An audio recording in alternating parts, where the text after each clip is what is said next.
اخيرا يا جماعه الايفون 15 نزل. شفنا في المؤتمر بتاع ابل من يومين التليفون الجديد والمواصفات الجديده اللي نازله في التليفون، اللي هي اصلا مفيش اي حاجه اتغيرت خالص عن الجيل اللي فات ولا اللي قبله تقريبا ولا اللي قبله. يلا نبدا الحلقه.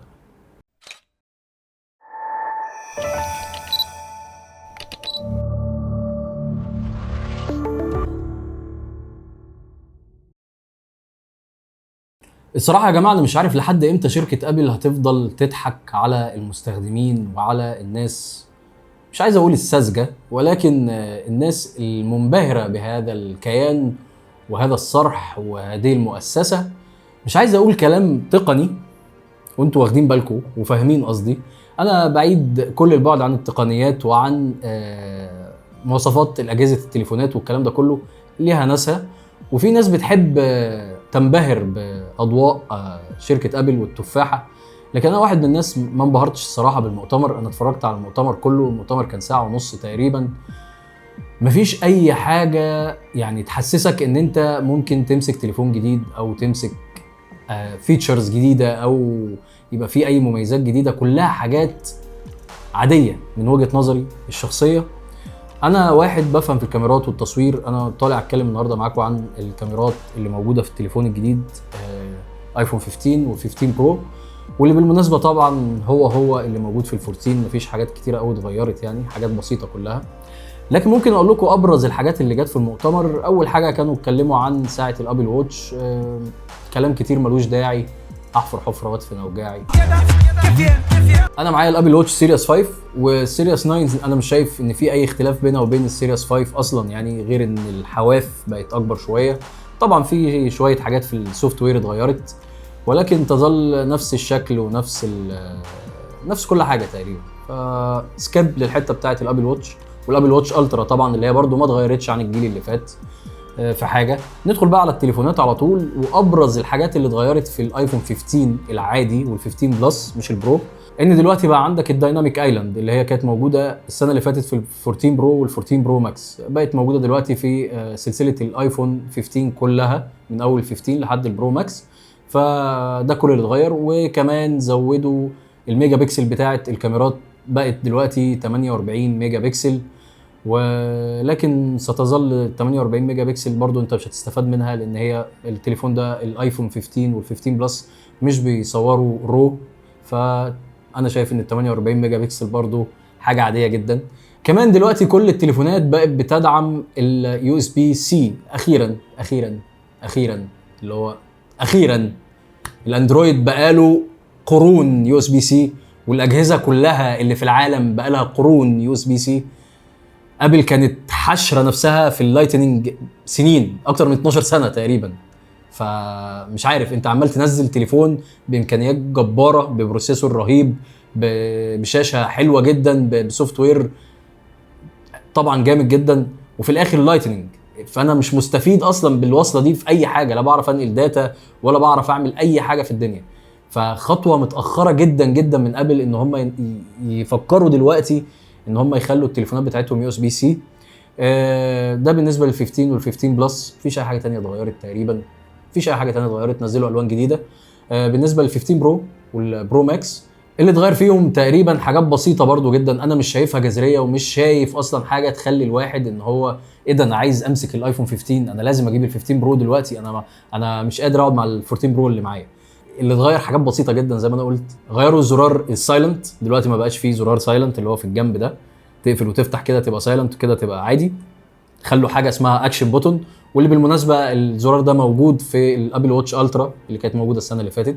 تقدر ان انت تكستمايز الزرار دوت لكذا حاجه، تشغل فلاش، تشغل الكاميرا، تعمل فويس ميمو، حاجات من الحاجات ديت.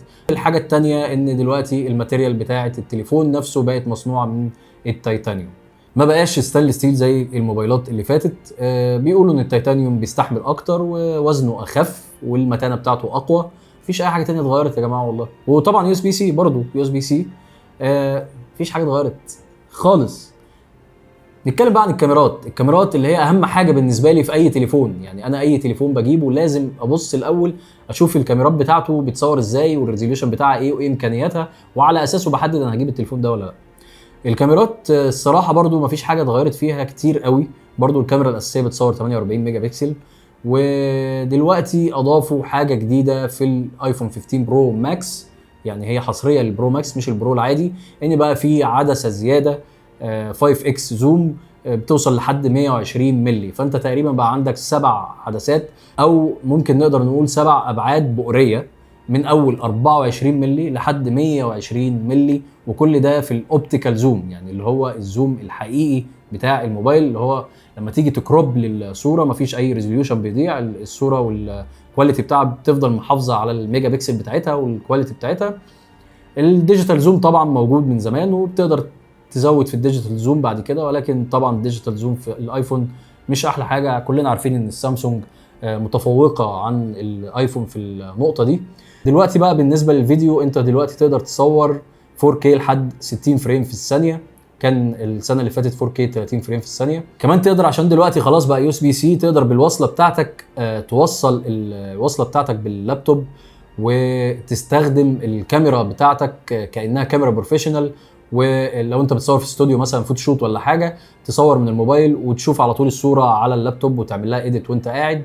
كمان تقدر توصل الموبايل بتاعك بالوصله اليو اس بي سي على هارد اس اس دي يوصل لحد 8 تيرا. انت طبعا عارف ان التليفونات اخرها تقريبا الايفون اخره 1 تيرا حاجه كده، فانت تقدر توصل وصله بهارد اس اس دي خارجي لحد 8 تيرا تسجل عليه، ودي شايف ان هي ميزه كويسه جدا جدا بالذات لتصوير الفيديو.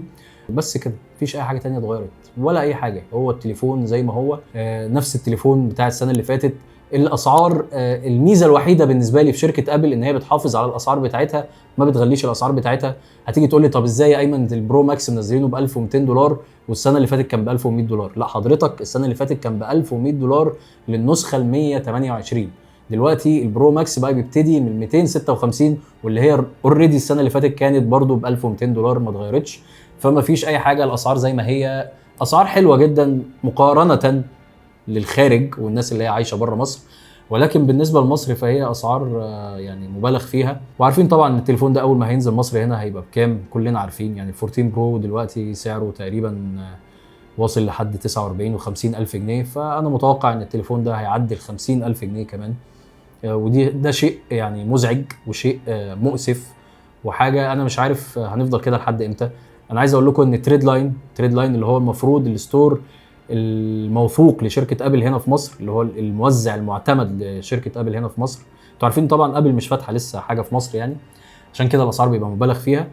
لحد يومنا ده الستور بتاع تريد لاين ما نزلش ال 14 اصلا، يعني الايفون 14 ما نزلش عندهم، فتخيل ان ال 15 نزل وال 14 لسه ما نزلش في تريد لاين، ففي تاخر رهيب جدا طبعا في الموضوع ده. وانا شايف ان الموضوع يعني لو ما وصلناش لحل في موضوع الاسعار ده، الموضوع هيفضل كده، وهتضطر ان انت تجيبه من تاجر، هتضطر ان انت تدفع مبلغ كبير ومبلغ محترم قوي في الموبايل عشان تقدر تجيب الايفون. يعني بالنسبه لي والله انا شايف يعني شركه ابل شركه ذكيه جدا جدا جدا في الماركتنج وفي التسويق، بتعرف تبيع لك، مش عايز اقول تبيع لك الهوا، ولكن بتعرف توظف المميزات بتاعتها اللي موجوده اصلا في التليفونات من زمان وتطلعها لك تاني ولكن بشكل مختلف، وتوريك الحاجه دي بمنظر تاني، فانت تستغرب وتفضل تقول ايه ده، ايه المميزات الحلوه دي وايه الحاجات الحلوه دي، ولكن يعني دي فيتشرز اصلا موجوده في التليفونات كلها من زمان، شفناها في كذا حاجه في الايفون.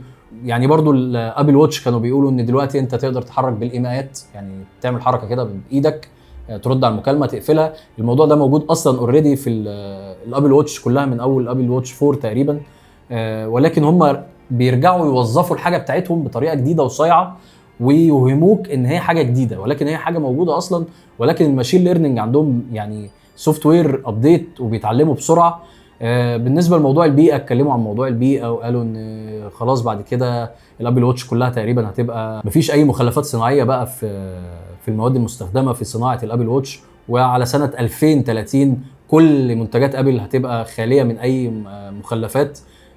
وحتى عملوا كده سكتش صغير كده، جابوا المذر ناتشر اللي هي الطبيعه الام، ربع ساعه قعدوا يمثلوا على الناس ويقولوا ان احنا قعدوا بقى يتكلموا ويهروا، وهم في الاخر اصلا عاملين كل ده عشان عايزين يصغروا العلب بتاعه التليفون عشان يقدروا يبيعوا التليفون اكتر وبكميات اكبر. الموضوع بيزنس بحت يا جماعه، يعني بعيدا عن بقى سيبك من البيئه وكل الكلام ده، على عيني وعلى راسي، بس انا مش مقتنع بيه الصراحه. بس كده، دي كل المميزات اللي موجوده في الايفون 15. انا معايا الايفون 7، يعني لحد النهارده انا ماشي بالايفون 7، والايفون 7 ده معايا بقاله بنتكلم في 8 سنين تقريبا او 7 سنين. ودي ميزه من مميزات تليفونات ابل، ان هي بتستحمل وبتعيش معاك. هو طالع عينه دلوقتي، ولكن تليفون بيستحمل، وقيمه مقابل سعر. انا شايفه ان هو قيمه مقابل سعر، ولكن بالسعر الرسمي اللي بتنزله الشركه، مش بالاسعار اللي احنا بنسمعها هنا في مصر طبعا. بس كده، ده كل حاجه في حلقه النهارده. اتمنى تكون الحلقه عجبتكم. اتكلموا عن الابل فيجن برو عشان ما انساش برضو، وقالوا ان انت دلوقتي هتقدر بالكاميرتين اللي هي التليفوتو والكاميرتين، الكاميرا الاساسيه والكاميرا الالترا وايد، ان انت تقدر تصور بيهم 3 دي، وبعد كده تعرض المشهد ده على الابل فيجن برو، تستعيد ذكرياتك من خلاله. ولكن ما قالوش ان الخدمه دي هتبقى موجوده امتى، او الفيتشرز دي هتبقى موجوده امتى. قالوا ليتر. حتى الابل فيجن برو ما اتكلموش عنها.